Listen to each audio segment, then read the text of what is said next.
भाजीपाला वाहतुकीच्या नावाखाली होणाऱ्या गांजा तस्करीचा मोठा खुलासा गुन्हे शाखेने केला आहे। गुन्हे शाखा युनिट 5च्या पथकाने भंडारा हैदराबाद महामार्गावर सापळा रचला आणि 2 आरोपींना अटक केली। त्यांच्याकडून सुमारे 106 किलो गांजा जप्त करण्यात आला। या कारवाईत पोलिसांनी 41,05,000चा मुद्देमाल जप्त केला आहे।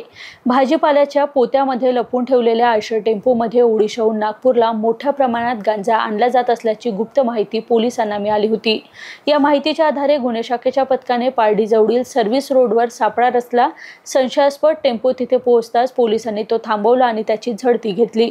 तपासादरम्यान पोलिसांनी भाजीपाल्याच्या पोत्याखाली लपून ठेवलेला 106 किलो गांजा जप्त केला। पोलिसांनी घटनास्थळावरून चालक ताज हबीब शेख मोहम्मद आणि त्याचा साथीदार शैलेंद्र राम लखन गुप्ता याला अटक केली आहे। चौकशी दरम्यान आरोपींनी सांगितले की ते कंसाइनमेंट यशोधरा नगरमध्ये राहणाऱ्या मोहसिन उर्फ फिरोजला देणार होते। त्याने ओडिशाहून छोटू आणि वांगू नावाच्या 2 आरोपीकडून गांजा आणल्याचे उघड केले। गांजासोबत पोलिसांनी 41,05,000चा मुद्देमाल जप्त केला आहे, ज्यामध्ये एक आयशर टेम्पो, 3 मोबाईल फोन आणि 203 भाजीपाला कॅरेट याचा समावेश आहे।